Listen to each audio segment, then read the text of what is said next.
Hi, very glad to see you on the channel. Before you start listening to the story, write in the comments whether you like the voice on the video. At first, I told myself it was just her personality. She was a therapist, after all, someone trained to analyze every situation, every word, every reaction.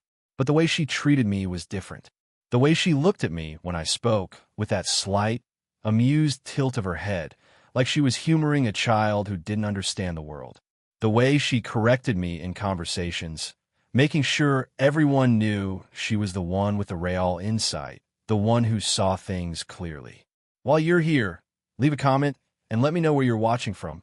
I'd love to know. I didn't argue. I'll let it slide, because that's what you do in a marriage, right?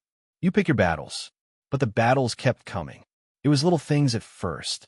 The way she laughed too loudly when someone made a joke at my expense. The way she told stories about me at dinner parties, always making sure to highlight the moments where I messed up, where I was clueless, where she had to step in and fix things. You should have seen Tom try and put together the new coffee table, she'd say with a grin, shaking her head. He was staring at the instructions like they were written in another language. Everyone would laugh. I would chuckle along, pretending it didn't bother me. But then, one night, it went too far. We were at a family gathering, her family, not mine. A big, loud dinner, full of people who loved to talk over each other, filling the room with noise. I was sitting at the end of the table, listening to the conversation, when her brother turned to Lisa with a smirk. "So, how's the marriage counseling business? Still fixing broken husbands?" Lisa laughed, sipping her wine. "Oh, you have no idea. Some of these guys come in completely clueless. Their wives are begging them to change, and they just sit there like deer in headlights." Her mother chuckled. "Sound familiar?" Lisa grinned. "Yeah, I get plenty of practice at home." I felt the room shift, all eyes turning toward me. I forced a smile. "Oh yeah." She waved a hand dismissively. "I mean, Tom's great and all, but communication isn't exactly his strong suit. If I wasn't guiding things, we'd probably never talk about anything important." Laughter. Her father nodded like he completely understood. I gripped my fork a little tighter. Lisa went on, not even noticing how quiet I had become. "Honestly, sometimes I feel like I should be charging him for sessions." More laughter. I put my fork down. My appetite was gone. The worst part wasn't even what she said. It was the ease with which she said it. The complete lack of awareness. The casual way she tore me down in front of a room full of people who were all too eager to agree with her. I stared at her across the table, wondering how long she had seen me this way. Not as her husband, not as her equal, but as a project, a client, someone she needed to fix. Something inside me shifted. I wasn't angry, not yet, but I knew one thing for certain. This wasn't love, and I needed to find out what it really was. The car ride home from Lisa's family dinner was silent. She didn't notice anything was wrong. Or maybe she did and just didn't care. She scrolled through her phone like she always did, her face illuminated by the soft glow of the screen, occasionally smirking at whatever messages were popping up. I gripped the steering wheel tighter, my knuckles turning white. Her words from dinner played on repeat in my mind. If I wasn't guiding things, we'd probably never talk about anything important. Honestly, sometimes I feel like I should be charging him for sessions. The worst part? No one at the table had thought twice about it. They had all laughed. Because that's how Lisa had always presented me. Like I was some clueless husband she had to manage. Like I was lucky to have her keeping my life from falling apart. I had spent years accepting it. Years letting her frame me as the bumbling fool while she played the wise, patient wife. I told myself it didn't matter what other people thought. That as long as we were good at home, nothing else mattered. But we weren't good. Not anymore.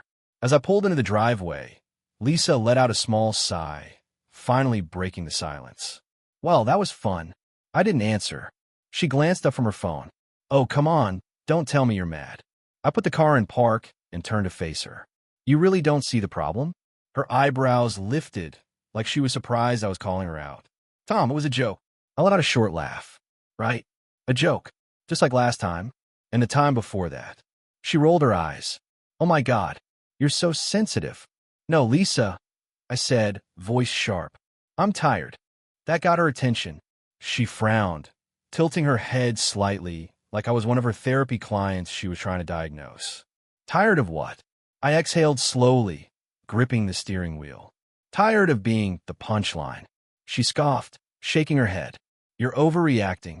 I turned away, staring out the windshield. Yeah, maybe, but I wasn't. I was done arguing. Done trying to make her see what she was doing. Because deep down, I knew she did see it. She just didn't care. That night, as she went through her bedtime routine, checking her phone, scrolling mindlessly, not once looking my way, I felt something shift inside me. This wasn't just emotional neglect. This was something else. Something deliberate. Lisa didn't just ignore me. She diminished me. And the worst part? I had let her. The next few days, I paid attention in ways I never had before. The things I used to brush off, the little details I had ignored, suddenly felt important. The way she always made sure to dress a little too nice for work. Not just professional, appealing. The way she'd check herself in the mirror before leaving, angling her body just so, like she was getting ready to be seen. The way she always had an excuse to stay late. Emergency session, she'd say, slipping on her heels. A couple's in crisis. I can't just leave them. The way her phone never left her hand. How she'd angle it away from me when a message came in. How she never really looked at me anymore. The cracks in our marriage weren't just cracks. They were wide, gaping fractures. And Lisa wasn't interested in fixing them. She was interested in someone else. I felt it in my gut, but I had no proof. And if I confronted her now, she'd gaslight me. Twist my words. Made me feel like I was crazy. No, I needed evidence. And I was going to get it. The house was quiet when Lisa left that night. Another urgent session. Another couple in crisis. Another lie. I waited 5 minutes after she pulled out of the driveway before moving. I had never snooped through her things before. Had never even thought about it. But I wasn't dealing with the woman I thought I married anymore. Lisa had spent years making me feel small, making me doubt myself, making me think that I was the problem. But I wasn't the one sneaking around. I started with her office.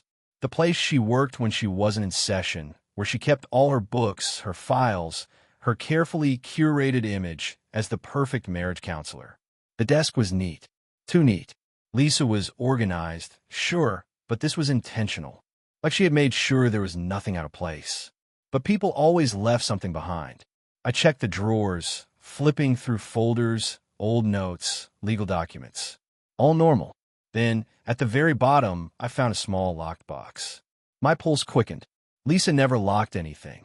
I pulled at the latch. Locked tight. That only made me more determined. I searched the room, checking under books, inside decorative bowls, behind picture frames. And then, finally, taped under the bottom of a desk drawer, I found the key. I sat down, took a breath, and unlocked the box.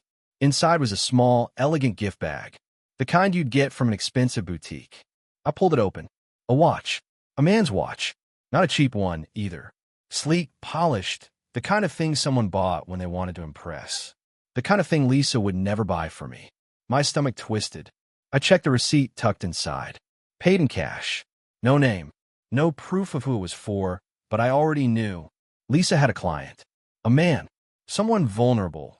Probably sitting in her office week after week, spilling his heart out, telling her everything his wife wasn't giving him. And Lisa? She had seen an opportunity. A man who needed to be understood. And she had made sure she was the one who understood him best. I clenched my jaw, forcing myself to stay calm. This wasn't enough. I needed more. I set the box back exactly as I found it. Locked it. Returned the key. Then I moved to her closet, checking inside her bags. If she had been reckless enough to keep a gift hidden, maybe she had left something else. And she had. Buried under a pile of scarves, I found a second phone. My breath caught. Lisa barely let me touch her personal phone. This one, I hadn't even known it existed. I turned it on. No password. She must have thought she was careful enough that she didn't need one. I scrolled through the messages. And there it was. Unknown. Missing you already. Lisa, me too. Today was amazing. Unknown. She doesn't make me feel like this. Not the way you do. Lisa, she doesn't appreciate you. I do. I gripped the phone so hard my hand shook. This was real. The late nights. The way she put me down constantly, making sure I felt unworthy. She wasn't just being cruel for no reason. She was justifying what she was doing. She was convincing herself that I didn't deserve her, that she wasn't really doing anything wrong. I scrolled further. Months of messages, plans to meet at her office after hours, conversations about how much she wished they could be together, how much she wanted to be with him. A text from earlier that night. Lisa, office is free. Same time? I exhaled slowly. She wasn't at an emergency session. She was meeting him. And now, I was going to catch her in the act. I grabbed my keys, slipped the phone into my pocket, and walked out the door. I drove in silence, my grip tight on the wheel, my mind running through every possibility. Lisa's messages were burned into my brain. Office is free. Same time? The words had felt like a knife to the gut. All those late nights, all those dismissive looks, the way she had slowly chipped away at my confidence. It all made sense now. She had been working on an exit plan, pushing me down so she could justify pulling herself closer to him. But she wasn't getting away with it. Not this time. I pulled into the parking lot of her office, killing the headlights before rolling into a space where I had a clear view of the building. Lisa's car was parked right out front. She hadn't even tried to hide it. Arrogance. That's what this was. She thought she was untouchable. Thought I was too blind, too trusting, too weak to ever suspect her. Not anymore. I sat there for a few minutes, watching. The lights in her office were on. No movement behind the frosted glass windows. But I knew she was in there. And I knew he was too. I needed proof. Something she couldn't deny. Something she couldn't twist into another misunderstanding. I reached into the glove compartment and pulled out a small audio recorder. I had grabbed it from home before leaving. It was meant for work meetings, something I barely used. But tonight, it would serve a different purpose. I stepped out of the car, moving quietly, keeping to the shadows as I approached the side entrance. Lisa's office was on the ground floor, second door from the back. I knew the layout well. I had been here before, back when she actually cared enough to bring me into her world, before I became a liability to whatever new life she was trying to build. I pressed my back against the brick wall, right outside her window, and listened. At first, nothing. Just the hum of the heater running. Then voices. Lisa's. And his. Been thinking about you all day, she murmured, her tone soft. A low chuckle. A man's voice. Yeah? Thought you were supposed to be the professional here. She laughed. Oh, please. Like she ever made you feel this way. I clenched my jaw. She. The wife of the man she was with. The woman who had probably come to Lisa for help only to have her marriage counselor seduce her husband instead. The betrayal ran deeper than I thought. I hit record on the device in my hand, keeping it steady as I listened. I wish we didn't have to sneak around, Lisa sighed. Soon, the man assured her. She's already suspicious. It won't be long now. The audacity, the arrogance. They weren't just having an affair. They were planning their future, waiting for the moment when they could officially tear their marriages apart. I had heard enough. I slipped the recorder into my pocket, took a deep breath, and stepped toward the door. I knocked twice. Silence. Then a rustling sound, the hurried movement of someone caught off guard. Lisa's voice, sharp and controlled. Who is it? I smiled coldly. Your next appointment. A long pause. Then footsteps. The door cracked open just enough for her to peek out. Her face paled the second she saw me. Tom, she stammered. I pushed the door open the rest of the way and stepped inside. The office looked different than it did during the day. The warm, professional setting Lisa had cultivated felt cheap under the dim glow of the desk lamp. Papers scattered across her desk, an empty wine glass sitting next to a bottle she definitely didn't keep in her office for normal sessions. And then there was him. He stood near the couch, looking just as shocked as Lisa. Late 30s, polished suit, that arrogant look on his face that disappeared the second I stepped inside. I had seen his picture before. On Lisa's desk, in client files. He was her client. I turned to Lisa. So this is what marriage counseling looks like. Her mouth opened, then closed. I can explain. I let out a humorless laugh. Yeah, I'd love to hear it. She swallowed hard, glancing at her lover like he might have the answer. He didn't. He looked like he wanted to be anywhere but here. Lisa straightened, slipping into her therapist voice. The same tone she used when talking down to me. Tom, you're upset. Let's just take a moment and I pulled the recorder from my pocket and pressed play. Lisa's voice filled the room. Like she ever made you feel this way? Then his voice. She's already suspicious. It won't be long now. Lisa's eyes widened in horror. I turned off the recorder and pulled a thick envelope from my jacket, tossing it onto her desk. "What's that?" she whispered. I smiled. "Divorce papers." She sucked in a sharp breath, shaking her head. "Tom, wait." No, my voice was firm, steady. "I'm done, Lisa. You spent years making me feel like I wasn't enough. Like I was the problem. But now," I gestured to the room, to him. "Now everyone sees the truth." She took a shaky step forward, reaching for my arm. "Please, we can." I stepped back. "Don't touch me." Tears welled in her eyes. I didn't care. I turned to her lover. He had been silent this whole time, frozen in place. "You should get a lawyer," I said coolly. "Your wife's going to love hearing this recording." His face drained of color. I turned back to Lisa. "You want it out? Congratulations. Now you have nothing." Then I walked out, leaving her standing there, her perfect life crumbling around her. I didn't look back as I walked out of Lisa's office. I didn't need to. I could already picture her standing there, stunned, mouth opening and closing as she scrambled for some kind of explanation, some way to manipulate the situation back in her favor. But there was no coming back from this. I had taken control, ripped away the illusion she had built, and left her with nothing but the cold, hard truth.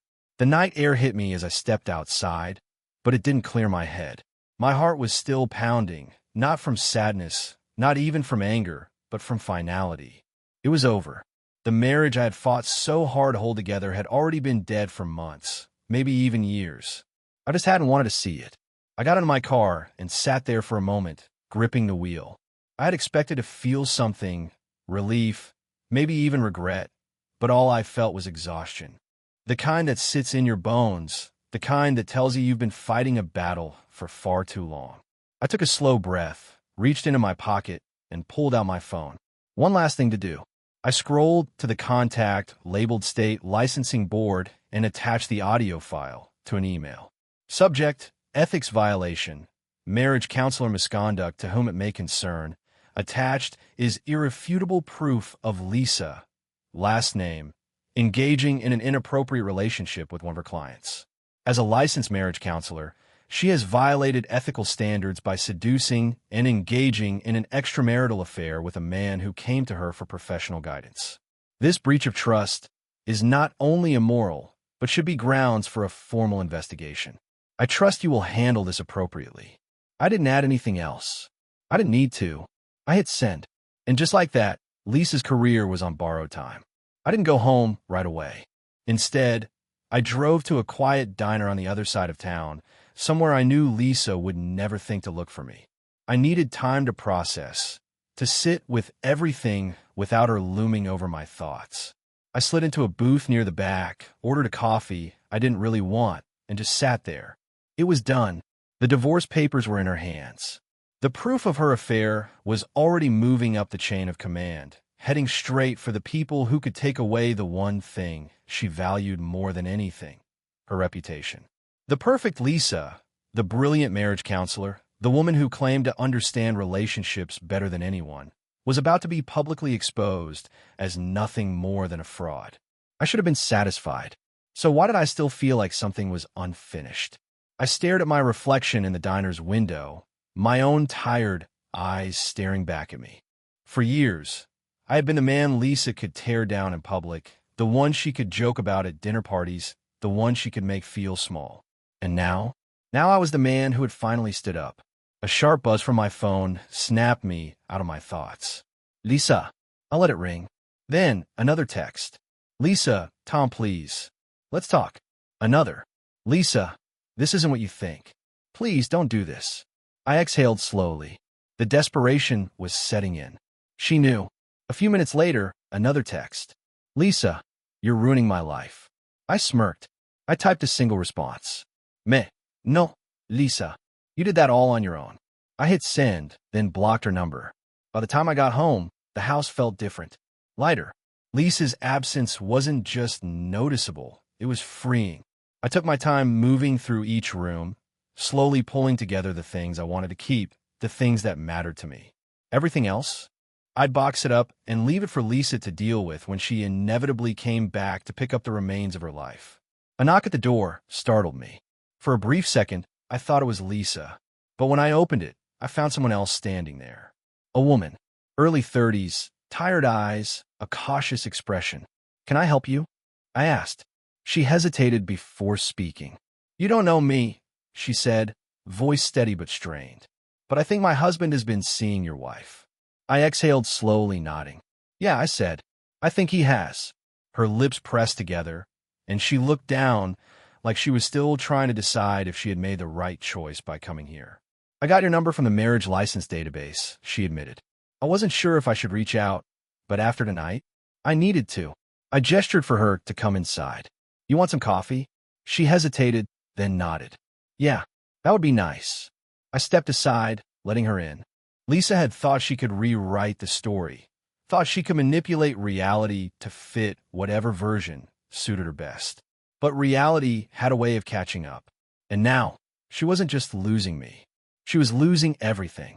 I stepped aside, letting the woman into my house. The same house Lisa had spent years treating like her personal stage, where she played the role of the all-knowing therapist while secretly dismantling the very idea of marriage behind closed doors.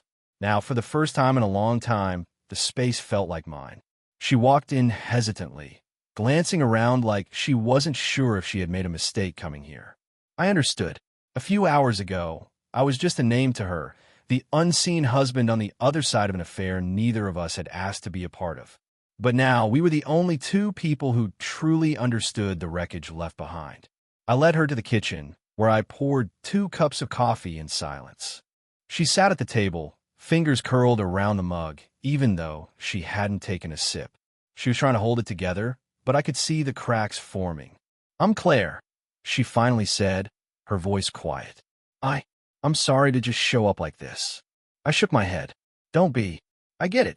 She let out a short, humorless laugh. "Do you?" I nodded, sitting across from her. "Yeah, eat dough." She looked up at me, then really looked at me, like she was assessing whether I was telling the truth. Then she let out a slow breath, the tension in her shoulders easing just slightly. "I knew something was wrong," she admitted. "For months, I felt it. He stopped coming home on time.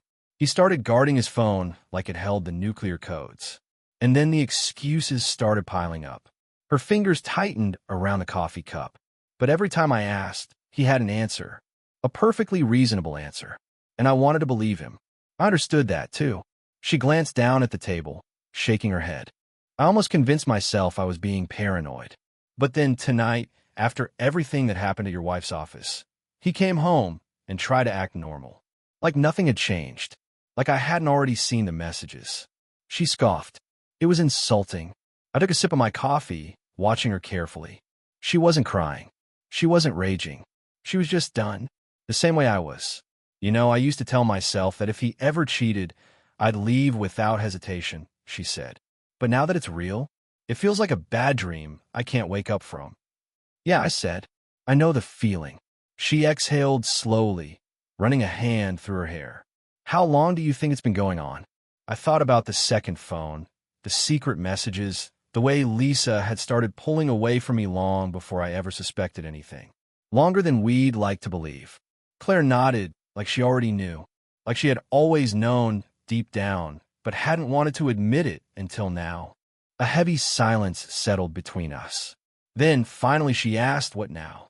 It was a simple question, but it held a weight that neither of us could ignore. What now? Now Lisa would scramble. She'd try to salvage whatever she could, spinning lies on top of lies, hoping someone, anyone, would buy the version of events that made her look like the victim. She'd try to reach me, try to reason, try to bargain. But it wouldn't work. Not anymore.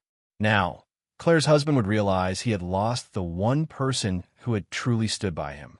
He would panic, try to win her back, make promises he had no intention of keeping. And maybe, if Claire hadn't seen the proof with her own eyes, she might have been tempted to believe him. But she had, and now there was no going back. "I don't know about you," I said finally, "but I'm done." She gave a small, sad smile. "Yeah," she murmured. "Me too." I watched her for a moment, then reached for my phone. I recorded their conversation, I admitted. Everything. I already sent it to the licensing board. Lisa's career? It won't survive this. Claire's eyebrows lifted slightly. Good. Then she pulled out her own phone and tapped the screen a few times before sliding it across the table to me. I glanced down at the open email draft. Subject: evidence of infidelity, divorce proceedings. She looked at me expectantly. You think I should attach the recording? I met her gaze. Absolutely. She nodded, adding the file. Then, without hesitation, she hit send. Just like that, it was official. Lisa had spent years preaching about trust, about commitment, about working through problems in a relationship. Now, she had lost hers. And her lover? He had destroyed his own marriage, believing Lisa would be worth it. Now, he'd have to face the reality of what he had done. A few moments passed before Claire let out a slow, measured breath. This is it, she murmured. I nodded. This is it. She picked up her coffee and took a sip, staring out the window. So, what are you going to do now? I leaned back in my chair, considering the question. For so long, my life had revolved around Lisa, her needs, her schedule, her constant belittling. I had let myself shrink under her weight, convincing myself that this was just how marriage was. But now, for the first time in years, I was free. I said slowly, I'm going to start over. Claire smiled. That sounds nice. Yeah, it did. The morning after Claire and I sent our emails, I woke up feeling lighter than I had in years. No more waiting for Lisa's lies to unravel. No more second-guessing myself. No more wondering if I was the problem. The weight of her betrayal was still there, but it no longer had the power to crush me. It was just another fact of life, something I had accepted, something I was finally walking away from. I brewed coffee and sat at the kitchen table, scrolling through my phone. The news about Lisa hadn't hit yet, but I knew it was only a matter of time. The licensing board didn't take ethical violations lightly, especially when it involved a marriage counselor abusing her position of trust. Then my phone buzzed. A text from an unknown number. Unknown, you're going to regret this. I smirked. Lisa. I deleted the message without responding. She had already lost. The more she fought, the worse she'd make it for herself. An hour later, my lawyer called. Tom, just got word from Lisa's attorney, he said. She wants to settle quickly. I wasn't surprised. Lisa had two choices. Fight this out in court, where everything would become public, or take what was left of her dignity and sign the papers quietly. What's the offer? I asked, sipping my coffee. She's willing to walk away with nothing if you agree to keep the details private. I let out a short laugh. She's worried about her reputation. She should be. I leaned back in my chair, thinking it over. Dragging this through court would be satisfying, but it would also be exhausting. And honestly, I was done wasting energy on Lisa. Fine, I said. Tell her I'll sign. But if she tries to pull anything, the deal's off. Understood. It was over. Just like that. Lisa had spent years making me feel like I was less than her, like I was lucky to have her, when in reality, she had been the one who never deserved me. Now, she was the one walking away with nothing.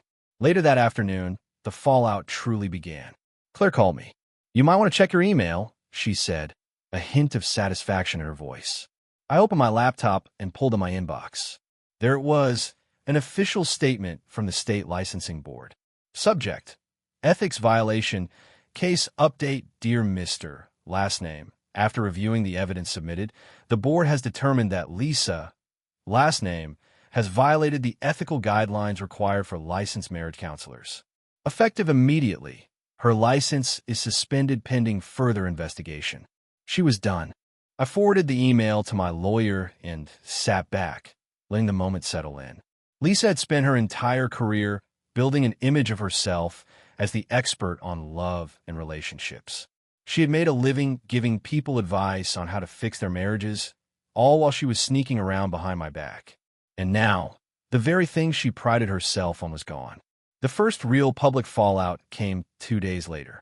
An anonymous post, one that Claire and I had nothing to do with, but one that spread like wildfire. Marriage counselor sleeps with client, gets caught, and loses license. The story spread fast, first in private forums, then on a local news sites. Clients started leaving scathing reviews on Lisa's business page, calling her a fraud, a hypocrite, a disgrace. I sat back and watched as it all burned. Then, as if on cue, Lisa showed up at my house. She banged on the door like she was trying to break it down. I took my time answering, sipping my drink before finally opening it.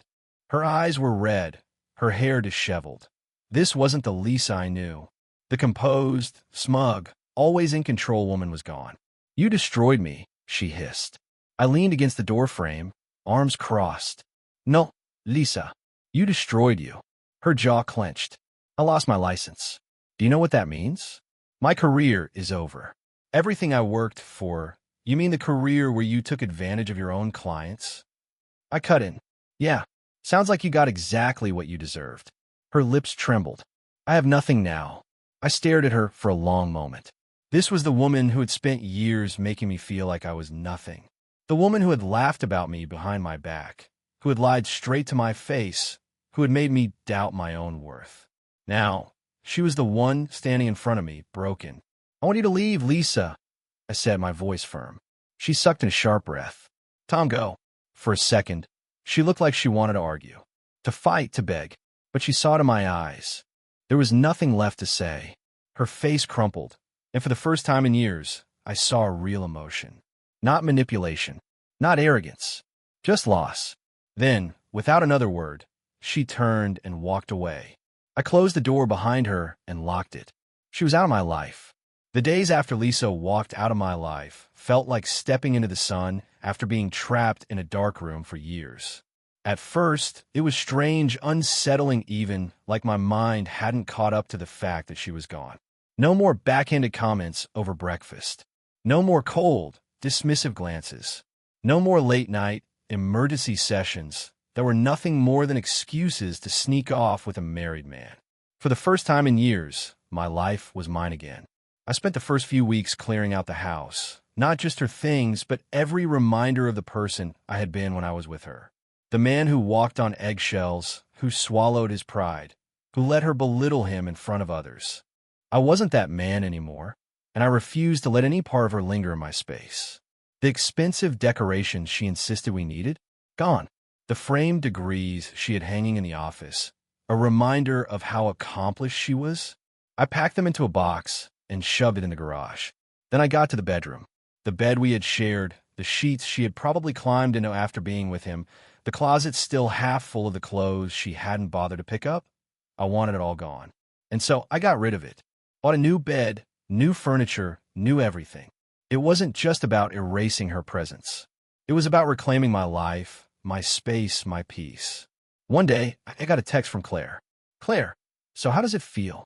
I smirked, typing back. "Me, like I can finally breathe." She responded with a simple thumbs-up emoji, and for the first time since all of this started, I allowed myself to laugh. Claire had become an unexpected ally in all of this. We weren't friends, not exactly, but there was something unspoken between us, a quiet understanding that only two people who had been blindsided by betrayal could share. The legal process moved faster than I expected. Lisa didn't contest anything. She signed the divorce papers quietly, probably still too busy dealing with the fallout of her ruined career to put up a fight. Every few days, I'd see another scathing review pop up on her business page. Former clients calling her fraud. People from the community talking about how disgusting it was for a marriage counselor to be the one destroying marriages. I never commented, never engaged. I didn't have to.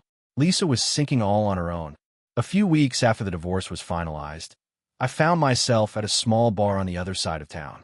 It wasn't the kind of place Lisa would have ever stepped foot in, too laid back, too ordinary for someone like her. I sat at the counter, nursing a drink, just existing in the moment. No stress, no anxiety, just me in a world that suddenly felt wide open. And then a familiar voice. "Didn't expect to see you here." I turned. "Claire." She slid onto the stool beside me, ordering herself a drink. "Didn't expect to be here," I admitted. She smirked. "Yeah, feels weird, doesn't it?" I nodded, like I should be looking over my shoulder, waiting for her to come back and ruin the moment. Claire chuckled, shaking her head. "She won't. Trust me." She's too busy dealing with her own disaster. I took a sip of my drink. You hear anything? She smirked. Oh, just that her boyfriend is in the middle of his own divorce, and his soon-to-be ex is cleaning him out. Guess he thought Lisa was worth losing everything for. She shrugged. Turns out, she wasn't. I let out a low whistle. Karma moves fast. Claire raised her glass. Faster than I expected, honestly. We clinked glasses, both of us taking a moment to soak in what our lives had become. It wasn't perfect, not yet, but it was ours. So, Claire said after a moment, glancing at me, "What's next for you?" It was a simple question, but for the first time in a long time, I didn't have an answer, and I realized that was okay. For once, my life wasn't dictated by someone else's needs, someone else's expectations. I could do anything, be anyone, and that felt pretty damn good. Thank you for listening to the end. I hope you enjoyed it very much. Don't forget to give a like, and tell us in the comments what you would do in such a situation.